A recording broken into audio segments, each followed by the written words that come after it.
Bismillah ar-Rahman ar-Rahim. Welcome back to my channel, dear students. امید ده چې ټول به ښه وئ.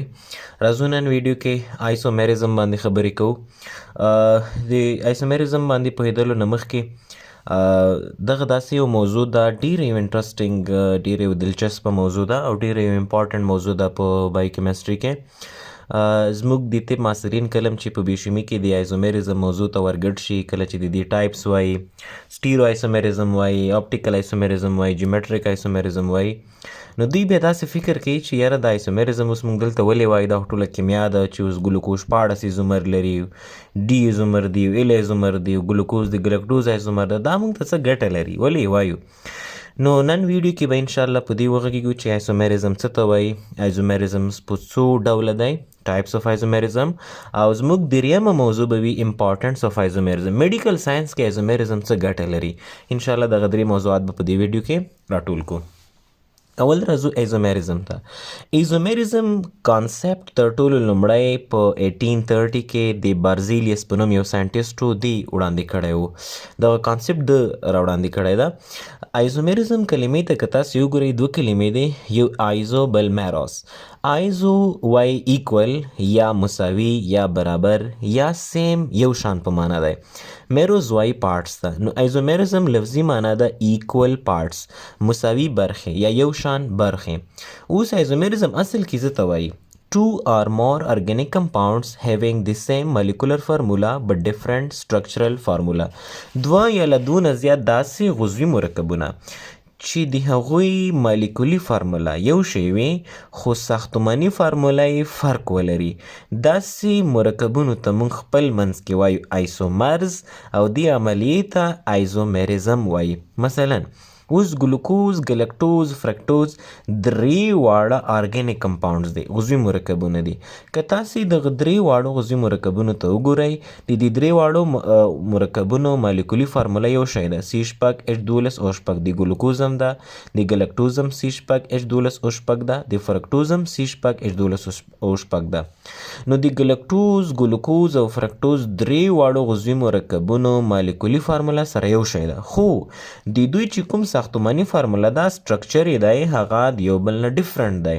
نو د وجې نه ګلوکوز د ګلکټوز ایسومر دی، ګلوکوز د فرکټوز ایسومر دی، فرکټوز د ګلکټوز ایسومر دی، ګلکټوز د ګلوکوز ایسومر دی، ټول یو بل کې سره تر زامن دي، سره آیسومرز دي. نو داسې مرکبونو ته بیا موږ خپل منځ کې وایو آیسومرز، او دې پروسس ته، دې عملیې ته چې پکې موږ آیزومرز جوړوو، دې پروسس ته ایزومریزم وایي. که زه دلته پریکټیکلی اگزامپل سره وښیم، ګورئ اوس په دې سټرکچرل فارمولو کې که تاسې ګلوکوز ووینئ او همدې سره سره تاسې منوز ووینئ یا هم ګلکټوز ووینئ، نو تاسې به د ګلوکوز، منوز، ګلکټوز د دې درې واړو مالیکولي فارموله سره یو شی وه، خو دغه ساختمانونو کې ګوره فرق ده. په ګلوکوز کې دویم کاربن باندې او ایچ ښي اړخ ته ده، په منوز کې دویم کاربن باندې او ایچ لیفت سایډ ته، دا سټرکچر کې سره فرق دی. داسې ګلکټوز او منوز هم خپل منځ کې فرق لري. په ګلوکوز او ګلکټوز کې په څلورم کاربن باندې او ایچ لیفت سایډ ته ده، چپ اړخ ته ده. په ګلوکوز کې په څلورم کاربن باندې او ایچ رایټ سایډ ته ده. دا د ګلوکوز او ګلکټوز ترمنځ فرق شو، دا هم سټرکچرل فارمولې په اساس یو بل نه ډیفرنٹ دی. دا رقم که تاسې فرکټوز ووینئ، په فرکټوز کې کیټون ګروپ دی، او پورته په ګلوکوز کې بیا د الډیهایډ وظیفوي ګروپ دی. نو د دې وجې نه ګلوکوز، ګلکټوز، منوز او ګلکټوز او فرکټوز دا څلور واړه داسې کمپاونډز چې مالیکولي فارمولې سره یو شی دي، C6H12O6 مالیکولي فارمولې دي، خو ساختماني فارمولې سره فرق لري. نو داسې پروسس ته، داسې عملیې ته موږ ایزومریزم وایو، او دې مرکبونو ته په خپل منځ کې موږ آیسومرز وایو، یعنی یو شان ټوټې دي، یو شان برخې دي، ایکول دي. ښه، را به شو چې یو عضوي مرکب څومره آیسومرز لري. دې لپاره موږ یو فارموله لرو چې هغې ته وایي، یو رول لرو، یو اصول، یو قانون لرو چې هغې ته وایي وانټ هاف رول. د وانټ هاف رول مطابق موږ کولی شو چې د یو عضوي مرکب، د یو کند، د یو مونوسکرایډ ایزومرز معلوم کو، چې یو ګلوکوز څومره ایزومر لري، ګلکټوز څومره ایزومرز لري. دې لپاره موږ یو فارموله لرو چې هغه فارموله نومیږي 2N فارموله. 2 ثابت ورډ د ان بیا نمبر اف اسیمیټریک کاربن دی د غیر متناظرو کاربنونو شمیر دی. نو که تاسو غیر متناظر کاربن نه پیژنئ دی لپاره ما ویډیو کې جدا بحث کړی د اسیمیټریک کاربن باندې، هغه ویډیو درته وګورئ. نو ان د اسیمیټریک کاربن یا غیر متناظر کاربنونو شمیر دی.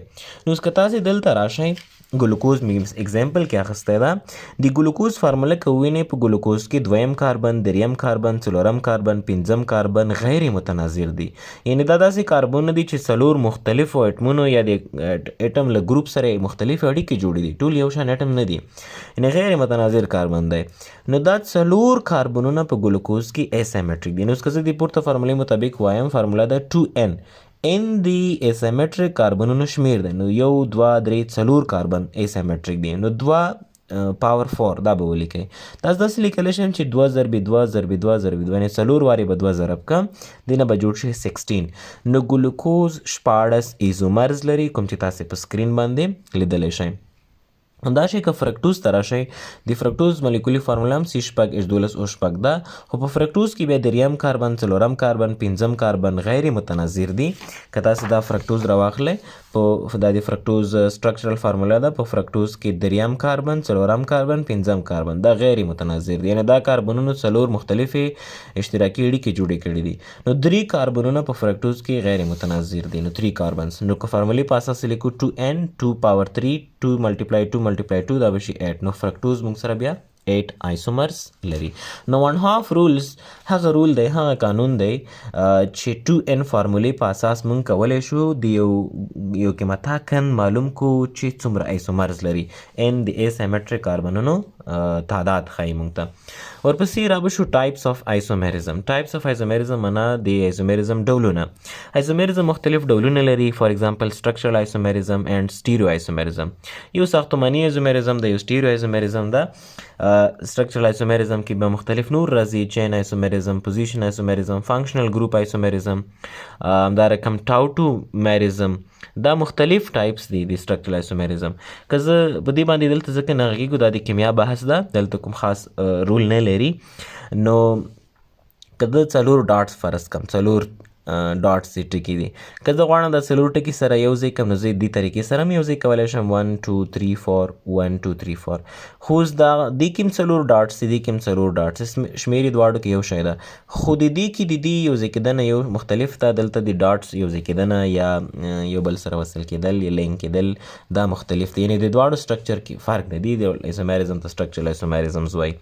او سټیریو ایزومریزم بیا هغه ایزومریزم ته وایي چې پکې د کمپاونډز یا د مرکبونو سټرکچرل فارموله سیم وي، مالیکولر فارموله سیم وي. فرق صرف دا وي چې په سپیس کې د اټمز یا ګروپ اف اټم چې کوم ارینجمنټ وي، کوم ترتیب وي، هغه مختلف وي، ډفرنټ وي.